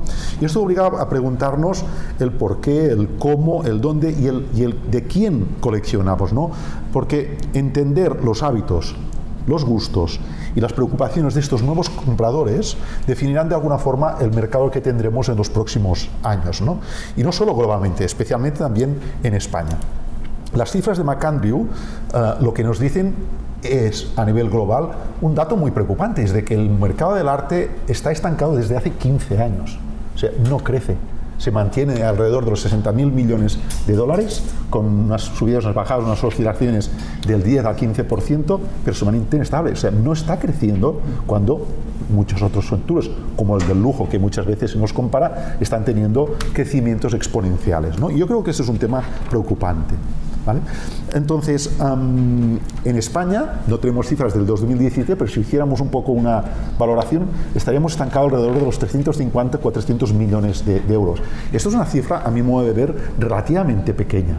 Es decir, el sector del lujo, digamos, tiene cifras absolutamente desbordantes. Me comentaba ayer, comiendo con un coleccionista de Barcelona, 4 casas, dice, pero solo facturáis 400 millones de euros, y había tirado en la franja alta. Dice, bueno, pues esto es lo que facturó mi despacho en un año, ¿no? O sea, que yo creo que ahí tenemos que entender muy bien el momento en que estamos. Un coleccionismo, un mercado relativamente estancado en términos generales, en un impasse, en un momento, digamos, que este enfriamiento va un poco más allá de lo que es un mercado que pasa a un ciclo bajista, sino que creo que hay un momento de replanteamiento de modelo, y por tanto yo creo que tenemos que ser capaces de ver cómo es ese nuevo coleccionismo. Georgina Adam, que publica regularmente en el Financial Times sobre mercado del arte y buena amiga, ha estado investigando estos últimos meses lo que es esta generación de coleccionistas privados, que en particular son los millennials, los miembros de la generación Z, los que ahora tienen entre 30 y 40 años, digamos, ¿no? Y sabemos que sus padres y abuelos en estos momentos, por razones obvias, están falleciendo, y ellos heredarán sumas astronómicas de activos, lo que está preparando para ser una de las transferencias de riqueza jamás ocurridas en el mundo, ¿no? Se está hablando de 83 billones de dólares, según UBS, ¿no? Y esto significa que entre 10 y 20 años, o sea, ya, ¿no? Los millennials serán la generación más rica de la historia. Y esto va a afectar de forma profunda a mi modelo del mercado del arte. Es decir, su supervivencia pasa porque estas nuevas generaciones empiecen a comprar ahí donde lo dejaron sus padres y sus abuelos, ¿no? Las respuestas a estas preguntas que decía al principio, de qué, cuándo, cómo, de qué manera, es un poco el libro que va a publicar Georgina en cuestión de unas semanas en Reino Unido. Se va a titular Next Gen Collectors and the Art Market, ¿no? Y un poco la voluntad era entender qué está sucediendo aquí. Ella lo sintetiza en 5 puntos, que si queréis os apunto, si no entro, pero que básicamente coinciden en buena medida con un informe que salió hace 3 semanas de Art Basel, en el que comentaba precisamente cuál era la situación del coleccionismo ahora mismo global. Para situarlo un poco, ¿no? Georgina dice, esto es relativamente simple de entender porque los coleccionistas, pese a lo que pueda parecer, son muy claros. Los coleccionistas jóvenes son muy claros en lo que quieren. Lo que tienen claro es que no tienen los mismos gustos estéticos que sus padres, por tanto, ellos manifiestan que no están dispuestos a pagar los precios de la generación de los artistas, por ejemplo, americanos de expresionismo abstracto, ¿no? Todos estos artistas, los Warhol, ¿sí? Los Rosenkeys, los Rauschenberg, los Jasper Jones, son precios que para ellos están sobredimensionados, ¿vale? Por tanto, les queda muy lejos, por supuesto, todo el tema de los Old Masters, ¿sí? Saben que estéticamente no va con ellos, y no desdeñan en absoluto lo que serían los nuevos lenguajes tecnológicos. Están muy sensibles con el tema de las mujeres artistas. Por supuesto, digamos, hay una estética del street art que les parece, digamos, que es muy próximo a ellos. El segundo de los temas es que las motivaciones a la hora de coleccionar son distintas de sus predecesores. Más allá del punto inversionista que lo puede tener cualquier compra de arte, ellos están mucho más interesados en el que sería el relato propio que construyen sobre temas como el cambio climático, como la igualdad de géneros, la tolerancia racial, las cuestiones de identidad. Son temas que para ellos son especialmente preocupantes, más allá de lo que pueda ser una compra de obra inversionista. Tercero, muestran una clara desconfianza hacia las instituciones y por tanto también son las instituciones del arte y por tanto los museos sí, pero marcan cierta distancia en la forma, y es el cuarto punto, en que se influencian y que digamos que se informan. Suelen recurrir a Internet ante todo y por tanto las formas clásicas que a lo mejor los coleccionistas de leer revistas de arte, tratados de ensayos sobre arte, les coge lejos, les interesa un poco. Veo que Chema Cequero con la cabeza afirmando, ¿no? La crítica hace tiempo que ¿verdad? languidece. Este es un elemento clave, es decir, la crítica que marcaba el canon de lo que digamos era nuestro mercado coleccionista ha sustituido al crítico, ¿no? De alguna forma, ¿no? Y por tanto, las nuevas generaciones se mantienen lejos de esta y en cambio las redes sociales, lo apuntábamos antes, ¿no? Es un elemento clave para ellas, defienden un papel muy importante y siguen lo que llamamos unos influencers y quieren formar parte de este entramado, ¿no? Las experiencias, sería el 5 puntos, la diversión pasa por encima de poseer cosas, el consumo, ellos lo ligan a lo que sería la economía colaborativa, por tanto, este elemento de coleccionar les coge un poco más lejos que lo que cogía a las generaciones precedentes. Cerrando un poco, Georgina lo que apunta, y con esto acabo esta intervención, es que el arte es una de las trofeas definitivas, indudablemente, y nada parece indicar en las nuevas generaciones que un Picasso, por poner un ejemplo, vaya a perder su posición como símbolo de estatus o riqueza. ¿Sí? Esto estaríamos de acuerdo. Pero también es cierto que el comercio del arte o se adapta su oferta a esta nueva generación, o sus gustos, sus influencias y sus motivaciones pueden quedar, digamos, en un momento de impasse, ¿no? Hace 3 semanas hablaba con Georgina en Viena, a raíz de la Feria de Viena Contemporary, y ella me añadía que, a su modo de ver, las galerías estaban en un momento muy complicado, ¿sí? En estos momentos, porque realmente consideraba que esto estaba cogiendo las galerías, digo, con el paso cambiado. En mi modo de ver, ahí discrepo de Georgina y se lo manifestaba, y la trayectoria de estos 40 años nos lo hace ver, es que las galerías son especialmente resilientes. Y en todos estos años y en las crisis que antes apuntaba, los profesionales siempre han sabido muy bien adaptarse tanto a lo que era las necesidades que tenían los artistas, de alguna forma, por el compromiso que mostraban en todo momento, como con la pasión de los coleccionistas. Y por tanto han sabido leer muy bien en todo momento, pese a los momentos alcistas o bajistas del mercado, ese compromiso que tenían con el coleccionismo, ¿no? Quería apuntar estos puntos porque me parecía que cuando hablamos de sostenibilidad del mercado, más allá de aspectos económicos o culturales, o incluso si entramos en temas medioambientales, de prácticas sostenibles de las galerías, había un elemento que lo englobaba un poco todo, que era cómo mantenemos vivo este entramado, ¿no? Y creo que saber leer bien lo que son las nuevas generaciones de coleccionistas es clave para el mercado. Lo has dicho todo. Lo habéis dicho muy bien. A ver, yo sí, bien, eso no quiero contestar a eso. Yo sí, bueno, lo has dicho has hablado de las galerías y creo que las has defendido, y por supuesto es algo que, ¿no?, como de donde quiero partir, la idea de que la galería está en un lugar incierto. Yo creo que no. También creo que lo que ocurre con la idea de futuro es que el arte es el futuro si lo escuchamos. Entonces, es verdad que esa sostenibilidad del mercado, de acuerdo, es cierto lo que tú dices, ¿no?, que si esas cifras de no crecimiento comparadas con otros mercados pueden preocuparnos, pero sin embargo desde la experiencia en la que cada uno trabajamos, ¿no? Pero yo desde Arco lo que noto es cada vez más y más y más y más deseo de venir. Cada vez se nos hace más difícil hacer el programa de coleccionistas porque cada vez las galerías me proponen a más gente, ya no tienen suficiente con 2, cada vez me llama alguien más diciendo que viene con un grupo de coleccionistas de no sé qué museo, del otro, bueno, realmente este año está siendo muy, muy estimulante por eso. Entonces, claro, me siento un poco en falso porque esto es un análisis teórico bien armado y lo que yo os cuento es una experiencia, pero de verdad es una experiencia basada en decir, por favor, no comprometamos más porque no vamos a tener sitio. Con lo cual me cuesta pensar que estamos en esta situación de riesgo, ¿no? De riesgo, de cambio, seguro, pero igual que a nuestras generaciones no les gustaban los cuadros impresionistas que les gustaban a nuestros padres. Lo que pasa es que son muchos más, lo cual es buena noticia. Éramos muchos menos antes, con lo cual, no sé, es un informe tan preciso que voy a tener que leer en cuanto salga, pero sí creo que esa representatividad o esa sostenibilidad social sí que tiene futuro. Sí que tiene futuro, y esa seguirá de la económica, ¿no? Pero para eso, y vuelvo otra vez a mi discurso, tenemos que entender el rol fundamental del arte en la sociedad.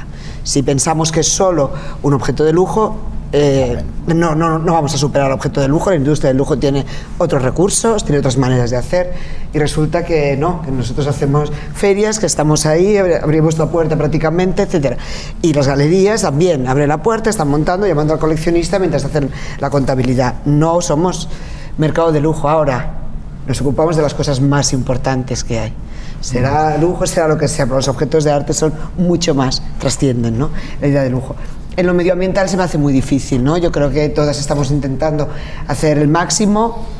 Por suerte, IFEMAS tiene un departamento formado estrictamente para eso y que ha dado muchos pasos que nos permiten a las ferias, bueno, reposar un poco, siendo que hacer una feria es lo menos sostenible que hay, pero claro, es sostenible medioambientalmente. Es tan importante para la parte social, para la parte económica de las empresas, ese encuentro, ese momento de intercambio, que bueno, hay que calibrar el resto, ¿no?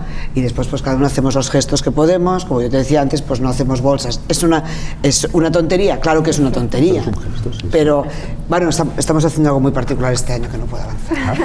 Spoiler de arco. Bueno, María. No sé si tú quieres aportar más en este sentido. Bueno, a ver, hay una cosa que, hablando de mercado, la ley de la oferta y la demanda, que es la que rige el mercado en general, y el mercado del arte, muchas veces estos dos conceptos no se aunan bien. Es decir, que el mercado del arte no atiende a la ley de la oferta y la demanda, muchas veces la contradice, que es un poco lo que dice, ¿no? Es una locura, es decir, el que más vende no es el mejor, ¿no? Esa es así, es una cosa como al revés, ¿no? O sea, es decir, por eso hay que atender bien lo que dices, Maribel, no hay que atender bien a esta extraña locura que es vender arte y comprar arte, crear arte, mantenerlo y comunicarlo. Y entonces aquí se nos presenta un asunto fundamental, Llucià, que son estos estudios cuantitativos. A mí Claire me ha entrevistado 2 veces y una mujer impresionante, la verdad, porque está absolutamente optimizada, rápidamente, pero siempre me habla de cantidades. Y yo en Estampa no le puedo dar muchas cantidades, puedo dar algunas cantidades, pero además incluso nuestras cantidades no le interesan, son muy bajitas. Entonces, o sea, no le interesan porque tampoco puede trabajar ya con calidades. Entonces hay que hacer estudios cualitativos, que son a veces mucho más importantes en el mercado del arte. Entonces, que nos hablan de nuestras emociones, que nos hablan de nuestras decisiones. Nosotros hicimos, en nuestra muy modestia, hemos hecho alguno. Nuestro queridísimo amigo Luis Caballero, que es un psiquiatra, él ha montado varios servicios de psiquiatría de hospitales en Madrid, Portahierro, el último de Móstoles, es un coleccionista irredento, absolutamente imposible de corregir. Y con él, con este psiquiatra y con algunos de los equipos suyos del Portahierro, hicimos un estudio de estudiar un poco, comprobar cuáles son las motivaciones personales de una serie de coleccionistas. Publicamos un libro de conversaciones con la fábrica y yo hice una selección de los coleccionistas desde que tenía 10.000 euros al año hasta sin presupuesto. Entonces les pedíamos que eligieran entre 6 y 8 piezas que les hubieran cambiado la vida, que tuvieran una historia detrás, una historia emocional, una historia personal, algo que habría contribuido a ser una persona diferente, de alguna manera. Entonces, me llamaba alguno de nuestros amigos, de oye, ¿quieres participar en esto? Y tal. Me decían, yo, ¿por qué soy coleccionista? Pues porque quiero, ya está. Más que el coleccionista es muy así, es decir, yo compro arte porque me apetece. Y bueno, tú piensa 6 o 8 piezas que te hayan cambiado la vida y tal. Y mira, eso no me ha pasado, no me líes, porque no me ha pasado. A los 15 días te llama y te dice, oye, Chema, he encontrado las 6 piezas. De repente pensando en casa, con tu pareja, o echando la vista atrás, pues efectivamente, oye, tenemos una serie de historias que nos han impactado en la vida y tal, ¿no? Bueno, y os las quiero contar. Esto además lo hacíamos en la Caixa, con público. Y lo teníamos lleno, sobre todo de galeristas que venían a todas las claves de la cabeza de los coleccionistas a ver por dónde iban, ¿no? Es que me decían, oye, sí me ha pasado esto. Lo que nosotros comprábamos y nos decían es que se había inventado la vida. Se había recreado ese momento en el que decía me la quedo, un momento mágico, extraño, del cual se arrepienten muchos, que otros vuelven y otros se quedan con él toda la vida, y habían vuelto a pensar por qué habían comprado esa pieza y había sido importante para su familia, para un contexto social, etc. Esto es más difícil de estudiar y de computar todos los años, es decir, de ver qué cantidades, cuánto se ha vendido aquí, cuánto se ha vendido allá, qué cifras tenemos. Nosotros hacemos un pequeño estudio cuantitativo al terminar la feria y simplemente preguntamos a las galerías cuántas piezas, de cuántos artistas has vendido al menos una pieza. Es lo único que podemos más o menos saber con una cierta certeza, pero además no, pensamos que no nos pueden decir ni la verdad ni la mentira porque como lo publicamos, el artista quiere verse en una lista, si es que realmente ha vendido, y si ve que no es así, pues pide la liquidación. Y entonces vemos que en la última feria se han vendido, se han integrado en colecciones públicas y privadas, y en el último estampa 233 artistas en 4 días. Y claro, esto dices, bueno, pues es una cifra. Nosotros luego desarrollamos un poco la edad de la fecha de nacimiento, el lugar de procedencia, y ahí a partir de ahí sí es un primero o segundo mercado. Tenemos, por ejemplo, comentamos ayer, Rafael Canogar, hemos computado como primer mercado, con sus 90 años, ha vendido un montón de piezas recién hechas. Entonces, por Rafael, entonces se trata como primer mercado. Eso es una cosa de galería total, eso es una cosa de ejercicio de galería, ¿no? En todo caso, lo que quiero decir un poco que es que para ser sostenibles en este mercado tenemos que impulsar la calidad de nuestro trabajo, no tanto las cantidades, que muchas veces ni las conocemos, que es importante tener cifras, que es importante ver, efectivamente, desde el año 2001, el Arte Madrid con 20 galerías, ahora la cantidad de galerías que hay al menos en Madrid, por poner un ejemplo, y pues esto es abismal. Y teniendo en cuenta que son las galerías las que hacen esta calidad, las que procuran constantemente que sus coleccionistas vuelvan otra vez a la idea que se apoderó terriblemente de ellos cuando decidieron comprar una y otra vez y comprar una y otra vez, sin tener más retorno que un retorno social de pertenecer a un grupo absolutamente privilegiado, esto sí, de personas que dedican tiempo, lecturas, estudios, viajes, mirada, pensamiento al arte contemporáneo y además una parte de sus ingresos. Por un poco concluir, solo nada más decir que es la galería el crisol donde se despolariza el mundo, donde el artista y el coleccionista se encuentran. Claro. Se necesitan, o sea, el coleccionista quiere ver cómo es la obra del artista, quiere conocer al artista, y el artista necesita del coleccionista no solo por la compra, sino por la mirada. Esas dos miradas hacen que se encuentren en esa alquimia que es la galería y siga, como digo, girando el mundo. Con la conclusión de que las sociedades con mayor número de coleccionistas son sociedades mucho más justas, mucho más interesantes, porque son gente que piensa el arte, como dices Mayor, piensa el futuro y piensa una cosa fundamental, que ya con esto os dejo contar, y es que es lo que decía Luis Caballero, que es nuestro amigo psiquiatra, que el coleccionismo es la creación de un mundo propio, es la creación de una utopía personal.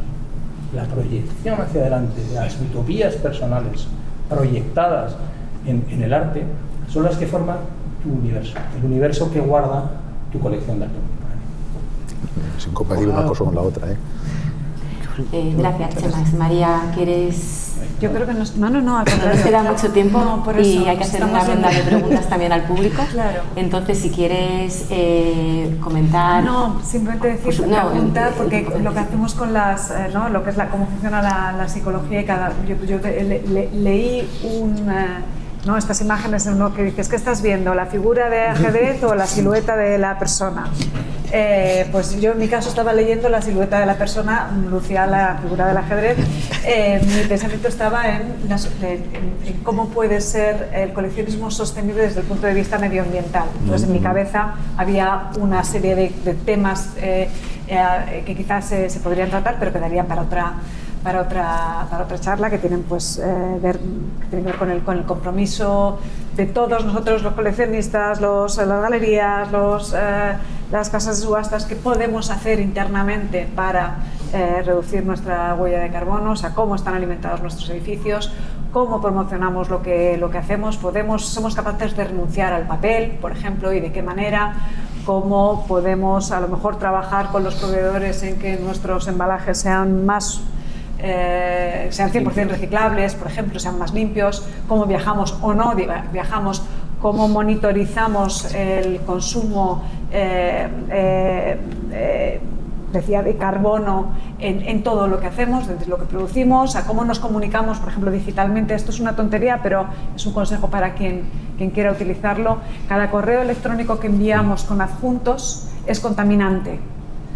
Es mucho menos contaminante si ese adjunto que íbamos a meter lo guardamos en una carpeta compartida y compartimos el enlace, porque no es un documento que está yendo y viniendo. Esto, que es una tontería muy pequeña, esto multiplicado por millones de personas enviando o no enviando PDFs, tiene un impacto. Entonces, todo este tipo de pequeñas acciones que cada uno podamos hacer también en el ámbito del coleccionismo, bueno, pues me parecía que ojalá hubiera ocasión en la que se pudiera profundizar en todo esto para que fuéramos más sostenibles. Eso es todo. Sí. Por desgracia, es verdad que teníamos poco tiempo y el propio concepto de sostenibilidad es tan amplio que habéis además apuntado todas sus, yo creo, ¿no?, sus vertientes. Yusia quería hacer también una última intervención. Quería sí, reforzar lo que decía Chema, es decir, cuando hablamos con coleccionistas, cuando se hacen entrevistas sobre los motivos del coleccionismo, sabemos básicamente que hay tres grandes motivos, ¿no? El económico, el cultural, que lo has descrito muy bien, y un social, digamos, que tiene de revertir al sistema, digamos, cultural lo que el coleccionista ha recibido. Pero lo que está claro es que el coleccionista, por encima de todo, lo que valora es el cultural. Cuando realmente entras a discernir cuál es la motivación, nunca es la económica. La económica condiciona en todo caso lo que puedo comprar, lo que no puedo comprar, pero la motivación es cultural. Sí, sí. Bueno, pues creo que hemos tocado al final, ¿no?, todos los aspectos que queríamos. Es verdad que es poco tiempo. Esperamos que en otra ocasión podamos profundizar, como decía María, sobre otras cuestiones un poco que se han ido apuntando. Y nada, vamos a abrir un turno de preguntas muy breve, como de unos 5 minutos, al público. Si alguien quiere hacer alguna consulta, comentario, pregunta.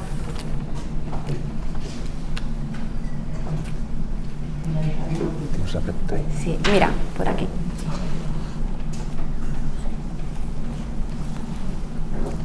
Hola, buenas tardes.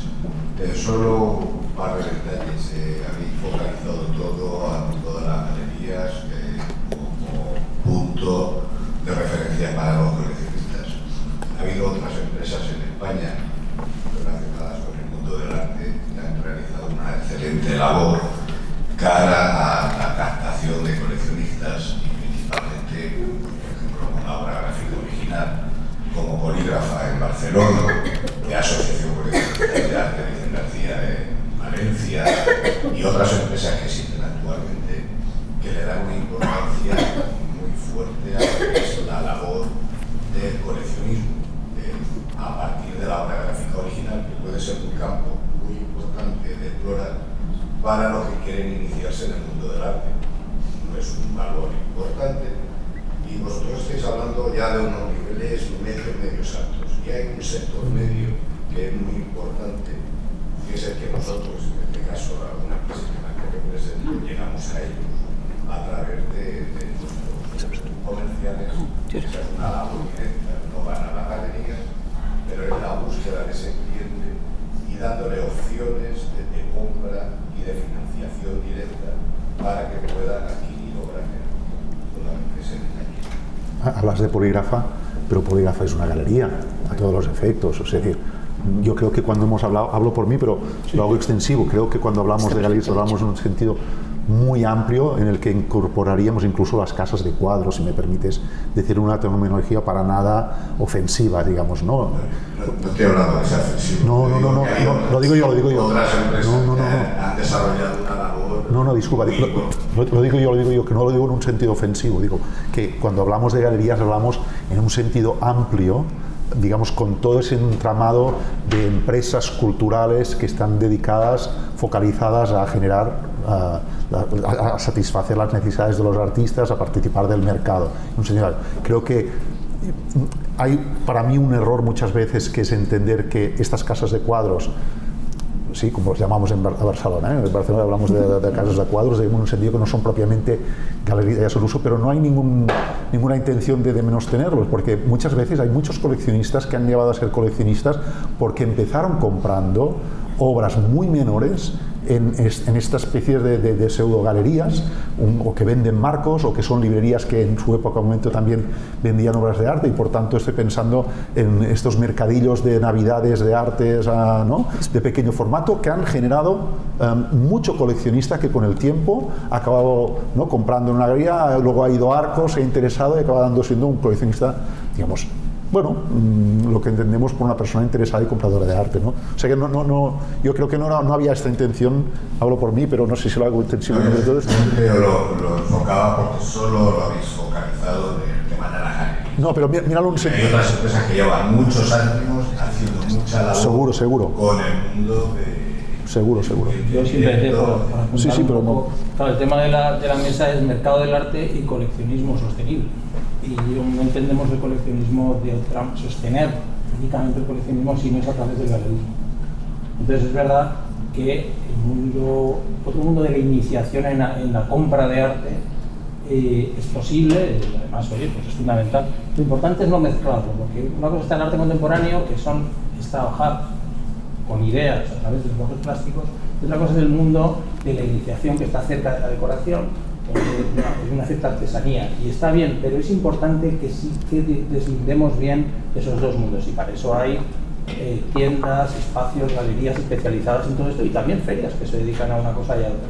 Pero simplemente por hablar un poco del galerismo y del galerismo de obra gráfica. Yo trabajé muchos años en una galería de obra gráfica que era exactamente una galería de arte como Polígrafa, que es John Prats, sin ir más lejos, que son grandes galerías que tienen unos proyectos y unas dimensiones absolutamente de galería de arte. Sí. Pero sí es verdad que hablamos de la galería como mucho más que un lugar donde se vende arte. Se vende arte, pero la galería pasa muchas otras cosas. Tú estás hablando de empresas que venden arte, que por supuesto pueden hacer que personas se apasionen por él, pero la galería de la que estamos hablando es una galería que trabaja con sus artistas, que piensa en ellos, que les produce, que les asesora, que les cuida, que les ayuda a montar, que les ayuda a hacer la obra cuando tienen dudas, que les quita obras si el montaje está cargado. Entonces sí, yo por lo menos sí que estoy hablando de la galería. La empresa que represento, yo me encargo de conseguir artistas que puedan tener cierto nivel, preparamos obras, luego sacamos libros de artistas, pasamos su obra, ahora para que puedan tener una amplitud más fuerte en el mercado y puedan llegar a más, que a la labor que hace, en este caso mi empresa, también es digna de poderla merecer a los niveles que tiene. Perfecto. Sí. Gracias por compartirlo. Pues, ¿tenéis alguna pregunta más? ¿No? Vale. Sí, perdón, ahí. Sí. ¿Cómo estás? ¿Son las 6:20? Sí. Hola, buenas tardes. Filmando un poco lo que está hablando usted, señor. Estampa empezó con obra gráfica original desde el principio, en el pabellón de la Casa de Campo. Yo, de hecho, empecé a coleccionar ahí. Entonces, bueno, y luego he ido coleccionando también en galerías, pero yo no soy generación Z, evidentemente, soy generación Boomer, y creo que a lo mejor nos hemos caído con un rendijo, nos hemos quedado por el camino, o sea, los coleccionistas más modestos que se hablaba de los médicos de Rubí, de Barcelona. No sé, creo que nos hemos quedado un poco desorientados o ignorados, no sé. Pero Pues hay que actualizarse. ¿Por qué lo dices? Evidentemente, Estampa ha cambiado completamente la oferta, pero digamos que lo que nació con precios asequibles, pues ya no. Sigue habiendo precios asequibles, sí. Absolutamente, Claro. precios perfectamente asequibles. El asunto es que las ferias no nos inventamos el mercado, las ferias somos un reflejo del mercado. Estampa nació en el 93 y creo muchísimos coleccionistas durante los años 90, era un éxito arrollador Estampa, es decir, funcionaba, era increíble. Y cuando llegué a Estiarte, la primera feria que yo hice fue Estampa. Y allí no vendíamos grabados, despachábamos. Sí. Era espectacular. Entonces, y bueno, ya había piezas también que tenían precios de todo. Pero sigue habiendo un mercado absolutamente asequible con esos precios, incluso yo diría que después de la crisis, incluso Totalmente. más bajos. Porque también se ha adecuado mucho el mercado a los precios. Entonces, bueno, creo que sí que lo que hay que es actualizar un poco dónde están los artistas que están pensando hoy en día, y lo que sí que nosotros comprobamos en este momento es que el mercado de la gráfica, toda esa gran industria de los talleres de grabado, de las editoras, etcétera, desapareció. Ya no quedan... Bueno, queda, pero es más reducido. Quedan muy poquitos. O sea, Polígrafa como la única gran editora internacional, y pues en Madrid está la Caja Negra y Dan Benveniste, que es un estampador, de hecho, o sea, es un buen editor, pero es que era impresionante, es que había un montón de galerías y las galerías hacían muchas ediciones, muchas galerías que acudían a Estampa con sus ediciones. Y los artistas hacían ediciones regularmente. No, claro que sí. Y yo quería un poco como lanzar una, no sé, como una bandera blanca con las galerías. Casi todas las galerías tenemos un apartado o bien de gráfica o bien de obra que podemos llamar, malamente llamado, pero podemos llamar menor. Desde Arco hicisteis lo de me compro una obra con un presupuesto bastante bajo. Sí, 2000. Helga de Alvear, que era aparentemente una gran galería del primer mercado, tenía un apartado de gráfica que había quedado de Juana Mordoy que vendía 200 euros. Además, Juana también. Pero cualquier galería, yo creo de cualquier tipo, de primer mercado, de segundo, híbrida, como sea, todas tenemos un apartado de obras bastante económicas porque queremos seducir precisamente al coleccionismo. Y luego hay otra cosa que yo creo que somos la única empresa de las galerías que damos a crédito cero la venta de las obras. Casi todos damos facilidades en el pago. Entonces sí creo que muchas veces damos la impresión de que somos más caras de lo que somos y damos la impresión de ser menos asequibles. Y menos accesibles. No, claro. Yo también quería decir que, por ejemplo, en Arco, como una de las cosas que nos preocupa es el miedo, el vértigo que puede generar a alguien que tiene deseo de comprar una obra, pero que acierta demasiado por encima de su presupuesto y por eso, de hecho, hace 15 años se inventó Carlos Urroz First Collector, que seguimos haciendo con el apoyo de la Fundación Banco Santander y que es una asesoría gratuita donde tú dices el presupuesto, tus intereses, de una manera además muy sencilla y el mínimo creo que se puede poner es hasta 500 euros.